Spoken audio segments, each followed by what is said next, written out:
मैं पत्रकार भाइयों का शुक्रिया धन्यवाद करता हूं कि आप हमारी प्रेस कॉन्फ्रेंस में आए। देखिए, सबसे बड़ी चीज़ है कि किसान अन्नदाता है। जो भी सरकार आती है वो यही कहती है कि अब किसानों की आत्महत्या रुक जाएगी, किसानों की आमदनी दुगनी हो जाएगी। परंतु मुझे अफसोस के साथ कहना पड़ता है, जो इस मुल्क की रीढ़ की हड्डी है, जो सबसे ज़्यादा एम्प्लॉयमेंट देने वाली खेती है, किसान है। आज किसान 1 जुलाई 2023 से 1 जुलाई 2022 से जुलाई 23 तक 3000 किसानों ने महाराष्ट्र में आत्महत्या किया। ये बिल्कुल मजाक हो गया है कि हम जो है विश्व गुरु बनने जा रहे हैं। महाराष्ट्र इस देश की आर्थिक राजधानी है। जो भी सत्ता में बैठता है, जब भी असेंबली का सेशन होता है, किसानों पे इतनी ज़्यादा बहस होती है, इतनी ज़्यादा बातें होती हैं, लेकिन किसानों की हालत सुधरने को तैयार नहीं। मैं समझता हूँ ये बहुत ही दुखद बात है कि किसान आत्महत्या करे। मेरी मांग है सरकारों से, अगर आप किसानों की आत्महत्या नहीं रोक सकते तो छोड़ दो कुर्सी पर बैठने का कोई अधिकार नहीं है। बड़े बड़े ब्रिज बनाना, हाईवेज बनाना ज़रूरी है, परंतु बाद में सबसे ज़रूरी है इस देश में रहने वाले किसानों की हालत सुधरना चाहिए। किसी तरह से वो हालत सुधर नहीं रही।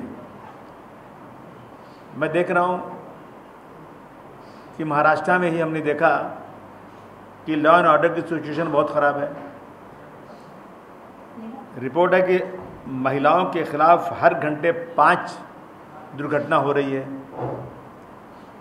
बेटी बचाओ बेटी पढ़ाओ, लेकिन महिलाओं की सुरक्षा नहीं है। कई हज़ार महिलाएं गायब हो गईं, लेकिन उसके ऊपर कोई सख्त कार्रवाई नहीं हो रही। कानून अपना काम नहीं कर रहा है। बच्चों के खिलाफ हर घंटे 2 बच्चों के खिलाफ दुर्घटना हो रही है। और मैं देख रहा हूँ सरकार जो है इन चीज़ों पे ध्यान नहीं दे रही। जो भी सत्ता में बैठता है अपनी बड़ी बड़ी बातें करता है, परंतु इन चीज़ों पे बिल्कुल से ध्यान नहीं दिया जा रहा है। 1947 से लेकर 2014 तक, यानी 67 साल तक आज़ादी के देश पे कर्ज था 55 लाख करोड़, 55,000 लाख करोड़ 67 ईयर्स में। और 9 सालों में ये कर्ज 100 करोड़ और 100,000 करोड़ और बढ़ गया। कितना 100 लाख तो क्या बोलते हैं उसका? 205 लाख, पहले 50 लाख करोड़ था, अब 205 लाख करोड़, 155, यानी कितना गुना बढ़ गया कर्ज। मैंने अभी हम देख रहे थे कि एक बच्चा जो पैदा होता है वो 1 लाख रुपए से ज़्यादा का कर्ज उसके पर है। हमें ब्याज भरना पड़ता है। खर्च कम करो, इसका कोई ख्याल नहीं है।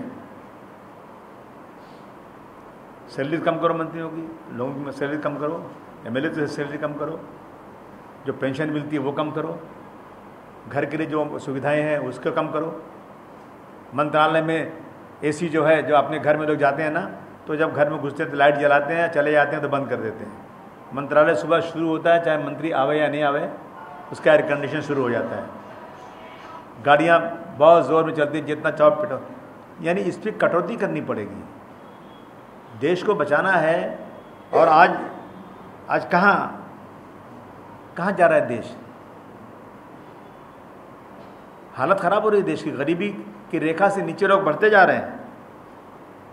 अभी अगर देश तरक्की कर रहा है तो फिर 80 करोड़ लोग ऐसे हैं आज भी, जो सरकार खुद ही कह रही है कि 80 करोड़ लोगों को राशन दिया जा रहा है। किसको राशन दिया जाता है? जो गरीबी की रेखा से नीचे होता है। गरीबी की रेखा से नीचे रहने वाले अभी भी अगर 80 करोड़ हैं, मैं समझता हूँ कि उससे ज़्यादा ही होंगे, जो 80 करोड़ को खुद सरकार मानती है। तो फिर डेवलपमेंट कहाँ हुआ? कैसे डेवलपमेंट मान जाए यदि हर व्यक्ति ईद आए, बकरीद आए, होली आए, दिवाली आए, उसे किसी के आगे हाथ नहीं फैलाना पड़े, वो सम्मान के साथ अपना त्यौहार मनाए, अपने बच्चों को स्कूल की फीस दे, अपने घर में अपने पुरुष अपने घर में जो उनके सिटीजन हैं, माँ बाप हैं, दादा हैं, उनके इलाज के लिए उनको किसी के आगे हाथ नहीं फैलाना पड़े, अपनी ज़िंदगी गुजार सकें, वो मैं समझता हूँ तब वो भारतवर्ष देखना था। आज जो है आज़ादी के इतने साल बाद भी देश की हालत इसी तरह से है। अब कानून जो बनता है वो कानून जो है 18 साल की उम्र का व्यक्ति वोट दे सकता है, सरकार बना सकता है, उसे प्रधानमंत्री, उसे मुख्यमंत्री वोट देकर चुनने का पूरा हक है। और 18 साल का लड़का और लड़की बिना शादी के लिविंग रिलेशन में, होटल में रहें, घर में रहें, कहीं भी रहें, उससे बच्चा भी पैदा हो जाता है तो भी कोई दिक्कत नहीं है, परंतु शादी 21 साल में करना है। मैं समझता हूँ कि अब वो लफ्ज़ अच्छा नहीं है, बुरा लफ्ज़ लगता है कि रखेल रख सकते हो लेकिन बयान नहीं कर सकते। मैं समझता हूँ मेरे देश का ये मेरे देश के कल्चर तो नहीं हो सकता, भारतवर्ष का ये कल्चर तो हम कभी देख नहीं सकते कि 18 साल की उम्र को आज़ादी इतनी है कि वो जो है अपनी मर्ज़ी से, बिना माँ बाप के पूछे हुए अपनी मर्ज़ी से किसी गैर मर्द के साथ रहे, जिसका नाम लिविंग रिलेशन रखा जाए। देखिए इस्लाम कहता है, जो नेचुरल बात है, मैं कहता हूँ हर धर्म ये कहता होगा, इसमें कोई राजनीति की बात नहीं है, कि लड़का लड़की अगर अडल्ट हो गए, बालिग हो गए और शादी लग गई और आपने उनकी शादी नहीं किया, उन्होंने कोई गलत काम किया, गलत एक्टिविटी किया अपनी जवानी की उम्र में, तो उसके पाप के साझीदार पूरे माँ बाप होंगे। शादी नहीं मिली, मजबूरी है, तो एक अलग बात है। शादी लग गई तो शादी उसकी हो जाना चाहिए, लेकिन अगर शादी कर लेंगे 18 साल, 19 साल, 20 साल की उम्र में, तो जेल हो जाएगी। मैं समझता हूँ आप सब इतने बैठे हैं, इस बात को कोई नहीं मानेगा। या तो ये कह दो कि 21 साल में शादी होगी, उसके पहले कोई लिविंग रिलेशन नहीं, कुछ नहीं, माँ बाप की मर्जी के बगैर कुछ नहीं हो सकता, तो मैं समझता हूँ कि देश का कुछ तो इज्जत सम्मान रहना चाहिए। ये हो रहा है देश के अंदर। अब देख रहा हूँ लव जिहाद के नाम पर 18 साल की उम्र के बाद आदमी आज़ाद है, कुछ भी कर सकता है, संविधान कहता है। लव जिहाद के नाम पर देश में बहुत झगड़ा चल रहे हैं, यहाँ तक कि हमारे मंत्री जो हैं, महिला कल्याण मंत्रालय के मंत्री जी लोढ़ा साहब ने एक दिन हाउस में आकर कह दिया कि महाराष्ट्र में 4-5 महीनों के अंदर 1 लाख लव जिहाद हुआ। अगर मंत्री हाउस में कोई बात बोलता है तो वो बात सच मानी जाती है। जब हमने मंत्रालय से जो उन्होंने एक कमेटी बनाया है कि जहाँ भी जो है इंटरकास्ट मैरिजेस होंगी उसको इंक्वायरी की जाएगी, शिकायत दर्ज की जाएगी, कार्रवाई की जाएगी, जब वहाँ चेक किया तो आप मानेंगे एक सिंगल भी कंप्लेन नहीं आई, एक ऐसी कोई शिकायत नहीं आई कि किसी ने कहा कि मेरे साथ ऐसा हुआ, मैं शादी की तो गड़बड़ हो गया, कहीं नहीं। और मंत्री जी ने आकर कह दिया। और एक अगर ये लव जिहाद मतलब कि मुस्लिम लड़के गैर मुस्लिम बच्चियों को फंसाकर, बेवकूफ़ बनाकर शादी करके, धोखेबाजी करके शादी करते हैं, लेकिन रिकॉर्ड एक पैसे का नहीं, कहीं नहीं है। और ऐसी बातें कह के हमारे हिंदू भाइयों के बीच में मुसलमानों का नाम ख़राब करने की कोशिश की जा रही है, जिससे इस देश में नफ़रत और बढ़े। मैं समझता हूँ ये बहुत गलत चीज़ है। मंत्री जी को इस तरह की बातें बोलने का कोई अधिकार, ऐसे मंत्री को तो मंत्री पद भी नहीं रहना चाहिए। कितनी मांग की हम लोगों ने, कोई कार्रवाई नहीं हुई आज तक, कुछ नहीं। वो कत्ल भी करते हैं तो चर्चा नहीं होता, हम आह भी भरते हैं तो हो जाते हैं बदनाम। क्या है ये देश के अंदर क्या हो रहा है? अगर किसी हिंदू लड़के ने मुस्लिम से शादी कर ली, देखिए मुल्क आज़ाद है, माएँ खड़ी हैं अपनी बच्चियों को कि बेटी मत जा, बेटी बत ऐसा मत कर, बेटी तू घर चल, तेरी शादी हम खुद करवा देंगे। माँओं को बेटियों ने झिझड़ के भगा दिया। जो माएँ 18 साल तक अपने पास रखती, 9 महीने गोद में रखती हैं, पाल पोस के बड़ा करती हैं, उनको सम्मान के साथ शादी करना चाहती हैं, लड़कियां झिझला के भगा देती हैं, जाओ तुम कौन होती हो। पुलिस से कहती हैं मेरी माँ को हटाओ यहाँ से, मैं शादी करूँगी अपनी मर्ज़ी से। कानून कहता है कि 18 साल के बाद आप इनको रोक नहीं सकते। ये बालिग हैं, ये देश की सरकार बना सकते हैं, आप कैसे रोक सकते हैं। अगर किसी गैर मुस्लिम ने मुस्लिम लड़की से शादी किया तो बहुत ढोल तमाशा बजाया जाता है, मंत्री लोग जाके फूलों का हार पहनाते हैं। और एक तो हैंडबिल बंट रहा है कि इसमें लिखा हुआ है कि पहले 2 लाख रुपया 2.5 लाख रुपया दिया जाएगा, फिर शादी हो जाएगी तो मकान के लिए 2.5 लाख दिया जाएगा। आई डोंट नो ये सही है कि गलत है, लेकिन मेरे पास हैंडबिल बंट रहा है चारों तरफ इस तरह का। बहुत खुशी मनाई जाती है, मंत्री जाते हैं फूलों का हार देते हैं कि भाई एक हिंदू लड़के ने मुस्लिम लड़की से शादी किया। ठीक है, लड़की ने किया, माँ बाप भी कुछ नहीं कर सकते, कानून है।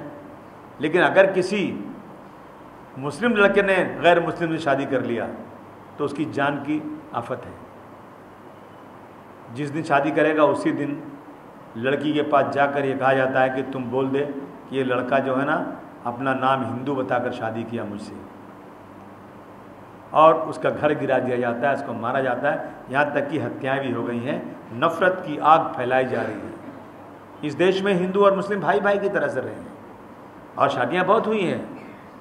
जॉर्ज फर्नांडिस की बीवी मुसलमान थी। बहुत सारे लोग हैं मुस्लिम आदमी, इसकी हिंदू शादी मुस्लिम से हुई। अगर आप बोलेंगे तो राज बब्बर, उनकी बीवी मुस्लिम है। संजय दत्त, उसकी बीवी मुस्लिम है। सुनील दत्त की बीवी मुस्लिम थी। कहाँ मुसलमानों ने कुछ कहा? ठीक है, ये तो देश का कानून है, ठीक है, जिसकी मर्जी जहाँ जाए। लेकिन आज लव जिहाद के नाम पर एक ऐसी नफ़रत की आग देश में फैलाई जा रही है कि कितना मुसलमान कितना परसेंट है? 12%। महाराष्ट्र में 11.5%। जो 88% हैं उनको डर लग रहा है 11% वालों से, और ये खुद भी कहते हैं अरे इनकी ताकत क्या है, ये तो 11.5% है, हम तो मेजॉरिटी में हैं। लेकिन उसके बाद भी हिंदू खतरे में है। अभी हमारे यहाँ हमारे मानकू शिवाजी नगर में नीतीश राणे, जहाँ की मानकू शिवाजी नगर में आप बताऊँ मैं आपको कि जब गणपति हुई और गणपति के मंच पर ही जब मुहर्रम आया, मुहर्रम भी था उसी वक्त, तो उसी मंच पर, मंच बदली नहीं किया गया, एक ही मंच पर दोनों तैयार हो गए कि आप मुहर्रम कर लो, मैं इसी मंच पर गणपति कर लेता हूँ, हम सब भाई भाई हैं। इससे अच्छा और क्या हो सकता है? हुआ मिसाल कायम हुई। उसी मानकू शिवाजी नगर में आने के बाद इन्होंने कहा महिलाओं तुम लिपस्टिक लगाना बंद कर दो, तुम जो है तलवार हाथ में उठा लो। किसके लिए तलवार उठा लो? बता दो कि गलती क्या है, क्या किया है हमको बताओ, ताकि हम अपनी कौम के लोगों से कहें कि तुम क्यों ये गलत काम कर रहे हो। कोई कुछ नहीं है, बस सिर्फ एक भ्रम पैदा किया जा रहा है।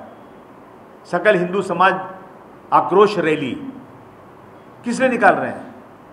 मैंने कहा पता मुख्यमंत्री से, गृह मंत्री से, एक बार आप मुस्लिम समाज के पुजारियों को बुला लीजिए और हिंदू समाज के पुजारियों को बुला लीजिए, बताइए ना कहाँ कौन सा केस हुआ है और हम बताने क्या केस हुआ है। नहीं, कुछ नहीं, सुनने को तैयार नहीं। ये एक जो है ना पोलराइजेशन के लिए इस देश की सभ्यता को बर्बाद किया जा रहा है। इस देश में नफरत की आग लगाई जा रही है।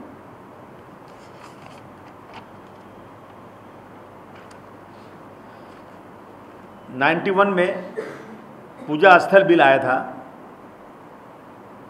यानी ये कानून बन गया था कि सिर्फ अयोध्या में राम मंदिर और बाबरी मस्जिद जो भी कह लीजिए आप, उसका एक विवाद चला आ रहा है।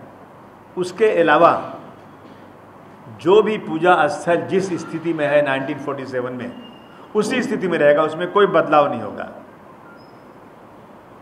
रोज चल रहा है। अभी शुरू हो गया एक ज्ञानवापी मस्जिद, फिर शुरू हो गया मथुरा की शाही मस्जिद, ईदगाह, रोजाना लड़ाई।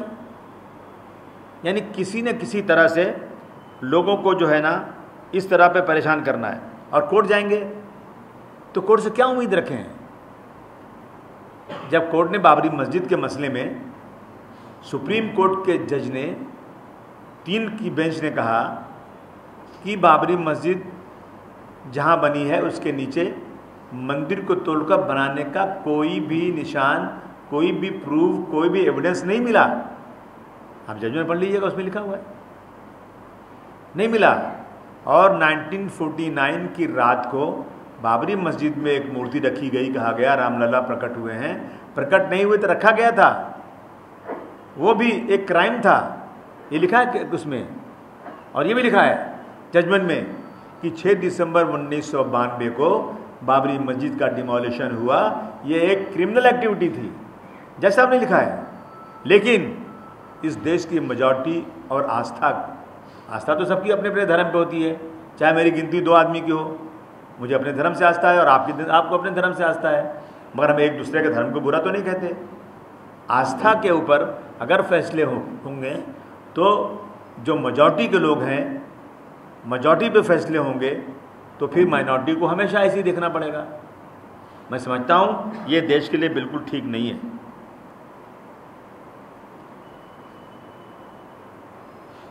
मुल्क की जो प्रॉपर्टीज़ है ये सरकार की नहीं है, ये जनता की है। जनता और सरकार इसकी कस्टोडियन है।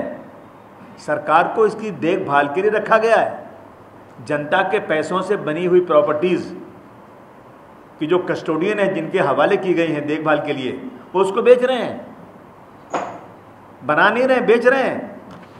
आप देख लीजिए, आप कितनी प्रॉपर्टीज बेच दी गई।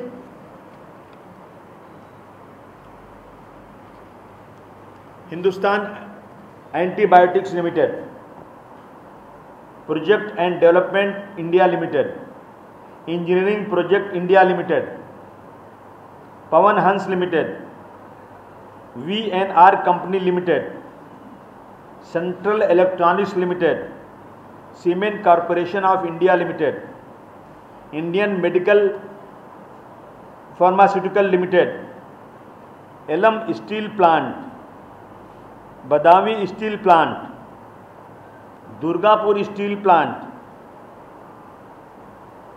फेरो स्क्रैप निगम लिमिटेड, नगारल steel plant NDMC, Bharat earth mover limited, HLL life carrier, Bharat petroleum corporation limited, shipping corporation of India, container corporation of India limited, Neelchand Ispat Nigam limited, Hindustan preferred limited, Bharat pump and compressor limited, scooters India limited, Hindustan news limited, Karnataka antibiotics pharmaceutical limited, Bengal chemical and pharmaceutical limited, Indian tourism limited, Hindustan. अब कितनी बताऊं मैं आपको? Railway का हिस्सा बिक गया। हर देश की अपनी एयरलाइन होती है, छोटा मोटा देश जो है ना उसकी अपनी एयरलाइन होती है। मेरे देश की एयरलाइन कहाँ है? वो बेच दी गई। और मैं उन लोगों को चेतावनी देने आया हूँ आपके माध्यम से आज, जो लोग इस देश में डॉक्टर भीमराव अम्बेडकर साहब के बनाए हुए कानून के मुताबिक रिजर्वेशन को खुलेआम उसको कैंसिल नहीं कर सकते, बंद नहीं कर सकते, वो दूसरे दरवाजों से इन फैक्ट्रियों कंपनियों को बेच करके आपके रिजर्वेशन को बंद कर रहे हैं। मैं ये भी बताना चाहता हूं कि मुसलमानों को का इसमें कुछ नहीं है। मुसलमान तो पहले से फुटपाथ पे खड़ा है। रेलवे में 2% मुसलमान है, रिजर्वेशन हमारा नहीं है। किसका रिजर्वेशन जा रहा है? अब उस रिजर्वेशन के बाद की जगह पर अब जो है ना, जो लोगों को लिया जा रहा है कॉन्ट्रैक्ट बेस के ऊपर, जिसमें 12 घंटे काम करना है और कोई छुट्टी नहीं, कोई परमानेंट नौकरी नहीं। गोरखपुर, बस्ती, गोंडा की तरफ मैं गया, स्टेशनों पर काम करने वाले BA MA पढ़े हुए 8,000 और 10,000 रुपये में खिड़कियों पे काम कर रहे हैं। रिजर्वेशन नहीं है। इनकी हिम्मत नहीं सामने रिजर्वेशन ख़त्म करने की, ये बैक डोर से रिजर्वेशन ख़त्म करने के लिए स्टाइल चल रही है। और हम सोए हुए हैं, अरे ये तो मुसलमानों के खिलाफ हैं, हमारा क्या। रेलवे की हालत वही है, हवाई जहाज एयर इंडिया में 1% मुसलमान है। हमारे दूसरे भाई जो गरीब हैं, जिनका रिजर्वेशन है, वो ख़त्म किया जा रहा है। इसलिए मैं आपके बीच में चल कर आया आपसे बात करने के लिए आज, कि हमें इस देश के संविधान को बचाना है। एक पढ़ा लिखा इंसान जिसे 32 डिग्री आती है, 32 डिग्रियाँ, जिसकी मिसाल दुनिया में नहीं मिलती, उस इंसान ने कितनी मुश्किल, कितने कमेटियाँ बिठा बिठा करके उसने संविधान बनाया। और आज जो लोग पढ़े लिखे नहीं है बेचारे, वही संविधान के ऊपर उंगलियां उठाकर इस संविधान को ख़त्म करना चाहते हैं।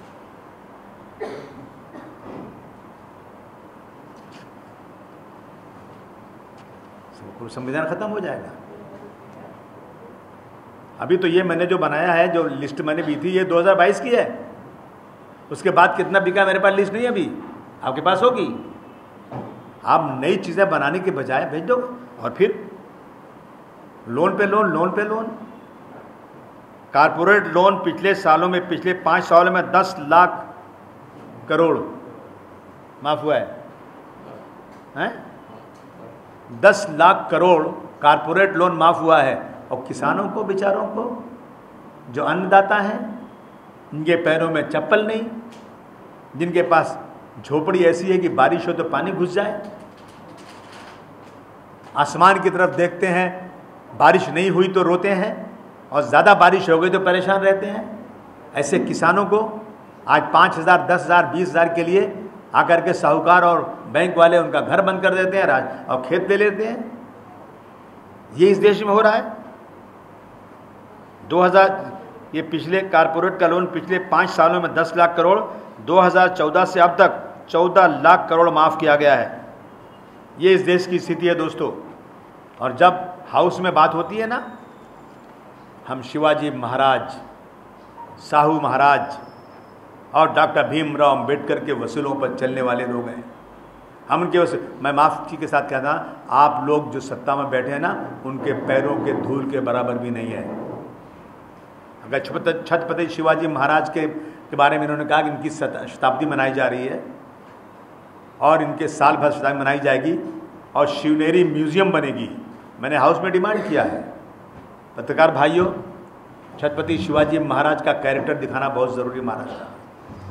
मैंने कहा कि म्यूज़ियम बनेगी तो उसमें आप दिखा देना एक कि छत्रपति शिवाजी महाराज का जो सेनापति था वो मुसलमान था, छत्रपति शिवाजी महाराज का जो बॉडीगार्ड था वो मुसलमान था, उनका वकील मुसलमान था, उनके बाबा, क्या है बाबा का नाम पूरा, जो बाबा की वो है, उनको 700 एकड़ ज़मीन छत्रपति शिवाजी महाराज ने दिया था। वो 11वें बाबा के वो पीर थे। 700 एकड़ ज़मीन दिया था उन्होंने। आप क्या दे रहे हैं? हमारी मांग है कि उस जहाँ 700 करोड़ ज़मीन दी गई, 700 एकड़ ज़मीन दी गई, बाबा का नाम मेरे दिमाग में भी नहीं आ रहा है, बताता हूँ मैं भी, उस स्थान को एक टूरिस्ट स्थान अनाउंस किया जाए और कम से कम वहाँ 50 करोड़ रुपया दिया जाए ताकि भारतवर्ष का इतिहास, महाराष्ट्र का इतिहास लोगों को मालूम पड़े। दूसरी तरफ दोस्तों, बाबा का नाम बताता हूँ मैं, पहले लिखा हुआ शायद है, बाबा शिवाजी महाराज सर्वधर्म के थे और इन्होंने कुरान शरीफ की इज़्ज़त किया था। कुरान शरीफ जो आज लोग जाकर मस्जिदों में घुसकर कुरान शरीफ फाड़ते हैं, जलाते हैं और उसकी होली मनाते हैं, उस कुरान शरीफ को हमारे छत्रपति शिवाजी महाराज ने कहीं लड़ाई में गिरा मिला तो अपने सर से ऊपर उठाकर मुसलमान को बुला कर दिया, ले जाओ इसको इज़्ज़त के साथ रखो। शिवाजी महाराज महिलाओं की बहुत इज़्ज़त करते थे, लड़ाई में कोई महिला मुस्लिम आई तो उन्होंने कहा कि इनको ले जाओ, सम्मान के साथ इनके परिवार को पहुंचा के आओ। ये शिवाजी महाराज का वो था। हाँ, दापोली के केलसी तालुका में जो दरगाह याकूब खान बाबा की है, याकूब खान बाबा की दरगाह पे 50 करोड़ रुपया देना चाहिए। ये महाराजा के 11वें गुरु थे। ये हमारी मांग है।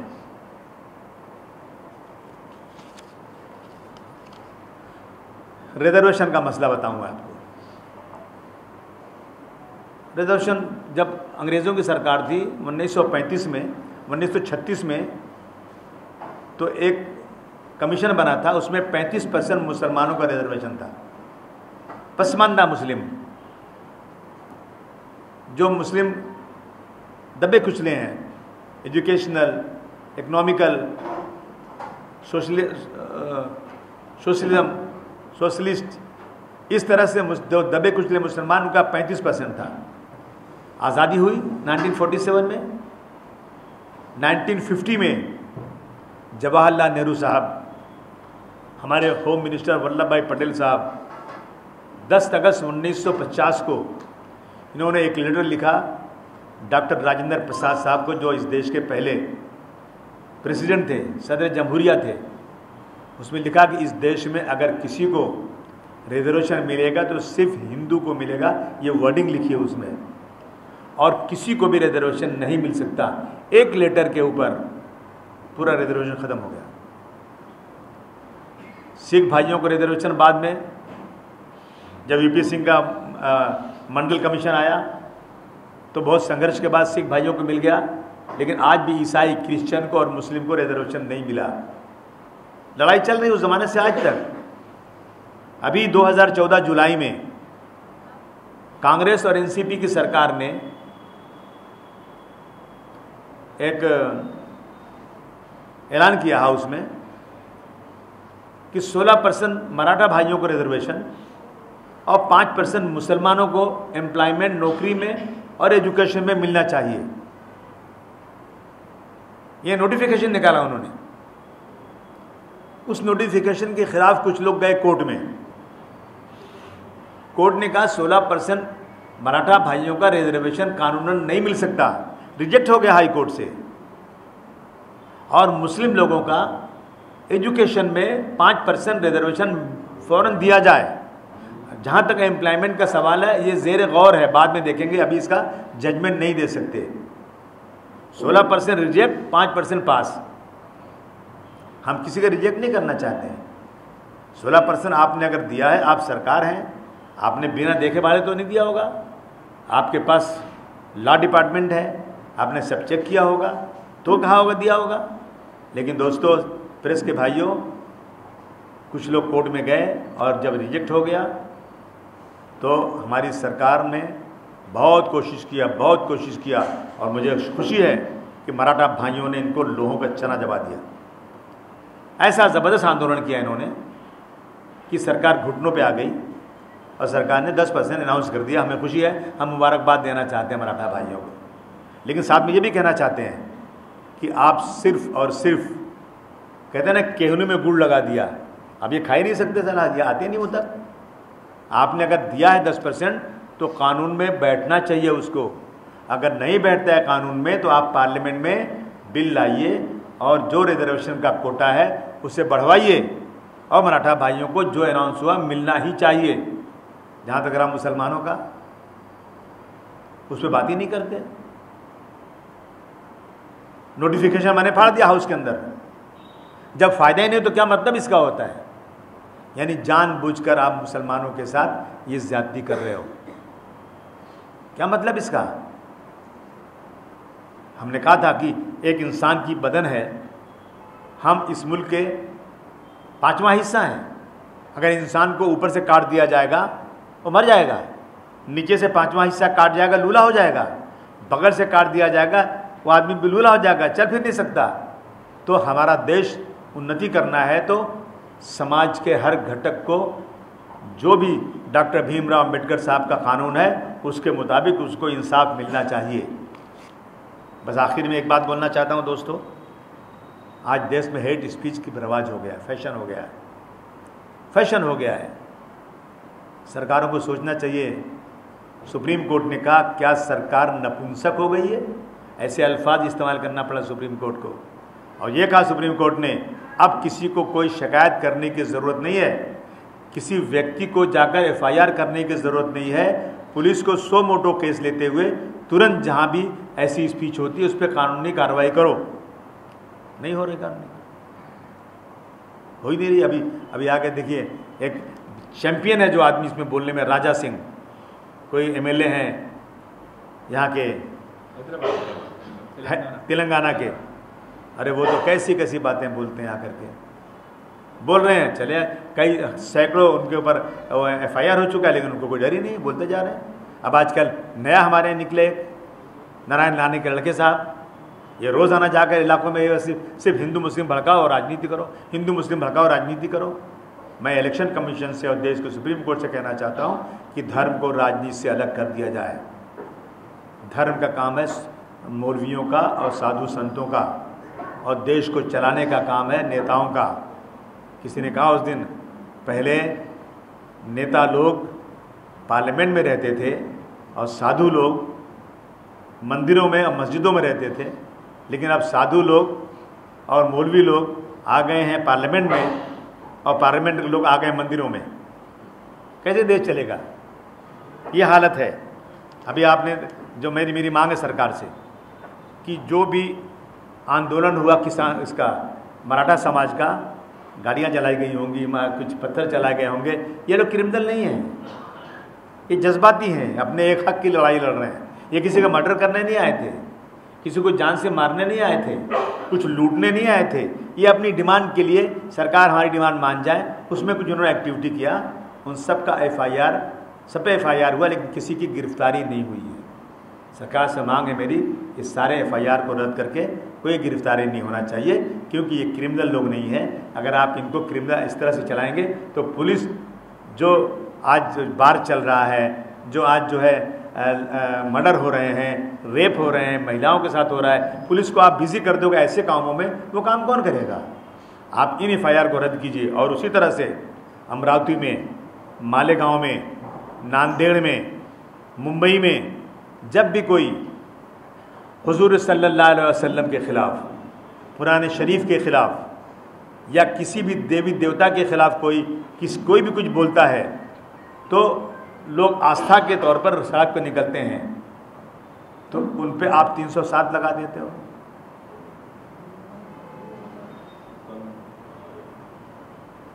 हमी को कातिल कहेगी दुनिया हमारा ही कत्लेआम होगा, हमी को कातिल कहेगी दुनिया हमारा ही कत्लेआम होगा, हमी कुएं खोदते फिरेंगे और हमी पे पानी हराम होगा।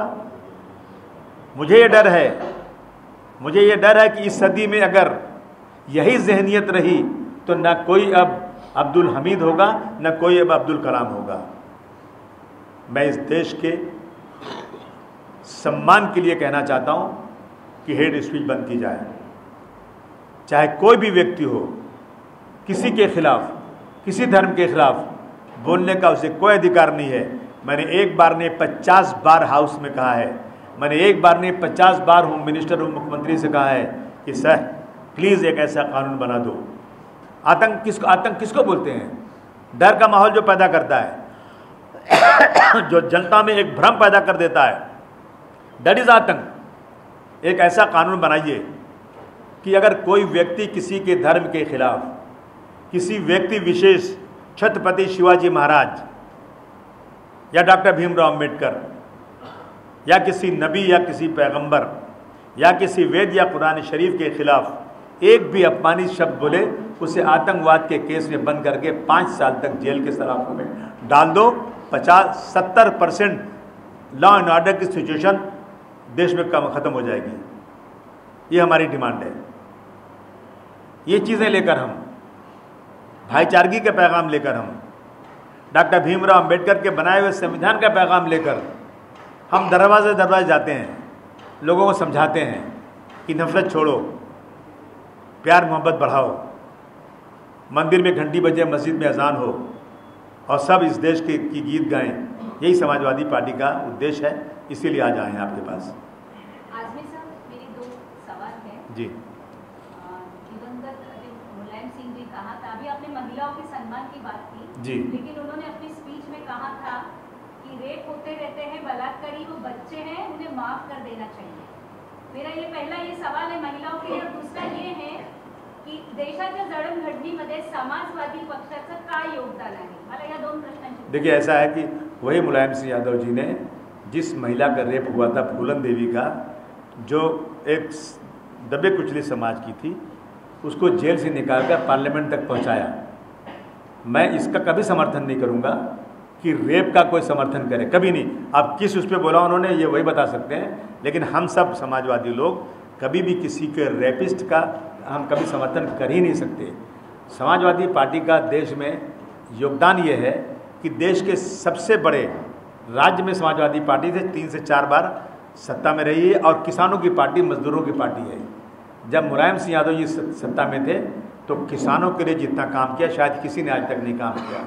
नेताजी ने समाज के अंदर कानून को बहाल रखने के लिए हर समाज के लोगों के लिए कानून बराबर है, ये उन्होंने यूपी में करके दिखाया है। मैं समझता हूँ कि नेताजी सुभाष चंद्र बोस के बाद अगर देश में किसी का नाम नेता था तो श्री मुलायम सिंह यादव जी का नाम नेता था। वो प्योर गांव के रहने वाले किसान के बेटे जो साइकिल से चलते थे, अगर उनको 1 लाख रुपया दे दिया जाता तो शायद वो कभी गिन नहीं सकते थे। भ्रष्टाचार के खिलाफ नेताजी थे।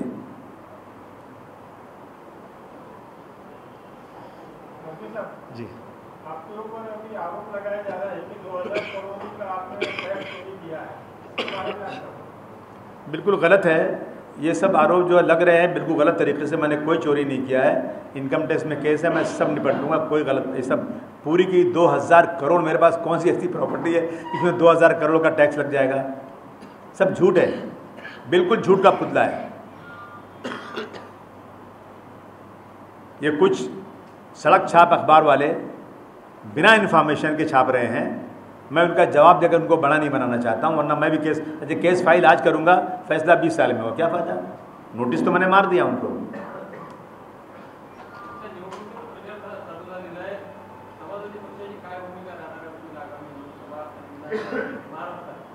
देखिए हमारा कोई अलायंस यूपी में हुआ है, महाराष्ट्र में अभी तक अलायंस की कोई बात नहीं है।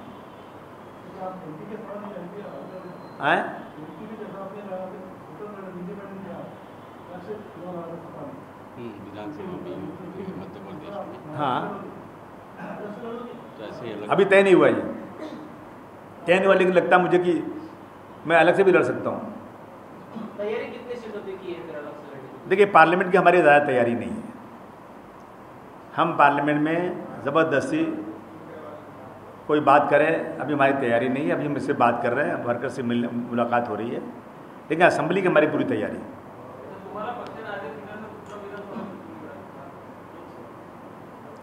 लोकसभा विधानसभा, हाँ,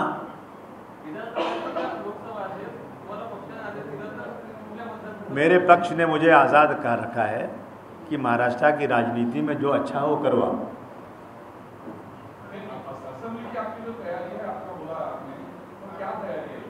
तैयारी है, ये जाकर लोगों को तैयार कर रहे हैं, अपना संगठन बना रहे हैं, कोशिश कर रहे हैं। हमारी 2 सीट पहले से है, हम भिवंडी लड़ेंगे, मालेगांव लड़ेंगे, हम जो है उसके बाद ये धुलिया लड़ेंगे हम लोग।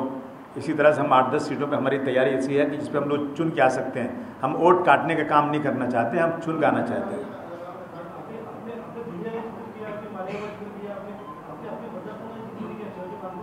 अरे वो तो मैं जीते रहा हूँ, उसमें कुछ, वो तो मैं नहीं भी जाऊँ।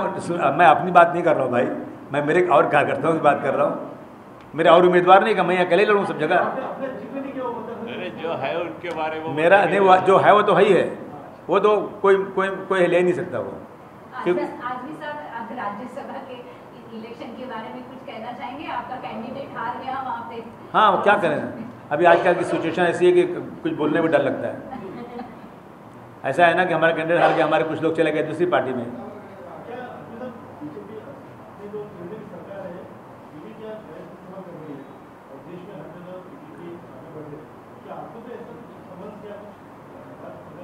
नहीं, अभी तक तो नहीं है, अभी तक तो नहीं है। सर्कल के जो मोर्चे निकले हैं वहाँ पर उनकी मांग है कि लव जिहाद के विरुद्ध में जो है वो कायदा बने। एक और आप कह रहे हैं कि ऐसा कुछ है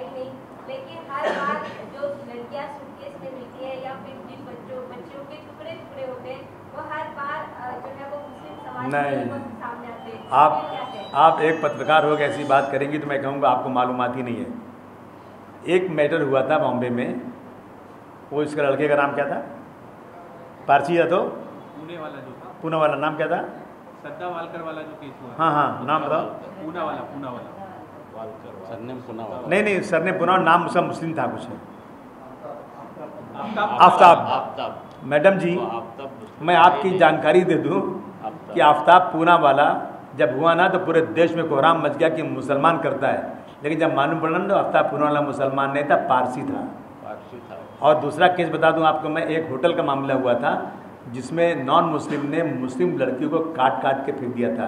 तीसरा केस बताऊं कि एक सूटकेस में मेरठ के अंदर एक लेडी जा रही थी, सूटकेस लेके स्टेशन पे पकड़ी गई तो उसमें एक उसके आशिक मुसलमान की लाश थी। इसमें मुस्लिम हिंदू की बात होनी नहीं चाहिए।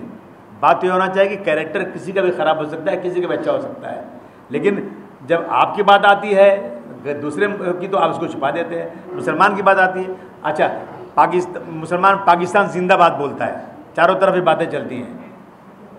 आगरा में एक समाजवादी पार्टी का मोर्चा था, उसमें एक आदमी पाकिस्तान जिंदाबाद बोल के भाग गया और टीवी वाले आगे हमारे टीवी लगा दिया, अरे आपकी पार्टी, एक मिनट, आपकी पार्टी पाकिस्तान जिंदाबाद बोलती है। जब मालूम हुआ तो बीजेपी का वर्कर था, पकड़ा गया और आधे घंटे में छूट गया। इसी तरह से शोलापुर में ईदगाह की, आपकी जो ईद गई है ईदगाह पे एक पवार फैमिली का लड़का गुब्बारा हरे रंग का पाकिस्तान जिंदाबाद करके बेच रहा था, पकड़ा गया, मुसलमान नहीं था, जो था। तो ये मुसलमानों को बदनाम करने के लिए तरह तरह की स्कीमें बनाई जा रही हैं ताकि जो हमारे सच्चे दोस्त मुसलमान हिंदू भाई हैं उनको मुसलमानों से नफरत हो जाए। बोलिए। नहीं, ये गलत है ना, ये तो कोई चीज़ है, जो आदमी यहाँ पैदा हुआ है, यहाँ है 1947 के बाद जो यहाँ रहता है, जो वो हिंदुस्तानी है, आप आगे उसका चेक करोगे, कोई आदमी गांव में पैदा हुआ, उसके बाप का नाम इलियास था, अब यहाँ इलियास अहमद लिख दिया, तो आप उसको कहोगे यहाँ का रहने वाला नहीं है, उसकी सर्वे। मतलब ये चीज़ें ना सिर्फ और सिर्फ हिंदू और मुसलमानों को बांट करके, और जो हिंदू होंगे उनको दूसरे कानून से, कौन सा लॉ है वो, CA से वापस ले लेंगे, CA से वापस ले लेंगे, उनको नहीं निकाल सकते। एक कौम को आप जो है NRC के उसके ऊपर सर्टिफिकेट सही नहीं मिली तो आप उसको निकाल दोगे, उसको बंद कर दोगे, किसमें अपना डिटेंशन सेंटर बना के बंद कर दोगे, और दूसरा हमारा भाई हिंदू होगा तो उसको दूसरे कानून से अंदर ले लोगे। क्या मतलब है ये तो ऐसा है ना कि फिर अभी बात कर लो एक साथ में, कुछ फैसले कर दो एक बार कि भाई एक बार देश का बंटवारा हुआ था, यहाँ से मुसलमान पाकिस्तान चले गए थे, उस वक्त के नेताओं ने आश्वासन दिया था, डॉक्टर भीमराव साहब ने एक कानून बनाया था, इस देश में कानून सबके लिए होगा। अब तय करो आगे क्या करना है, ऐसी रोज लड़ाई करने की ज़रूरत क्या है।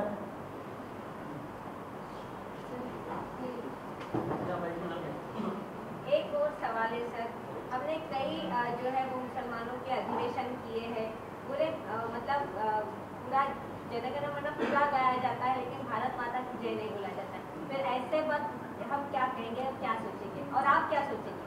मैडम, भारत माता की जय सबसे पहले आज़ाद हिंद के मुसलमान ने बोला था। उन्होंने कहा था कि मादरे वतन जिंदाबाद। मादरे वतन जिंदाबाद का अर्थ निकालिए आप, मादरे वतन भारत माता, जिंदाबाद जय, ये मुसलमान का नारा है। और अगर आज कोई कहता है कि मैं भारत माता की जय नहीं बोलूँगा, वो नादान है और बेवकूफ़ हैं। जनगण मन भी बोलना है, भारत माता की जय भी बोलना है।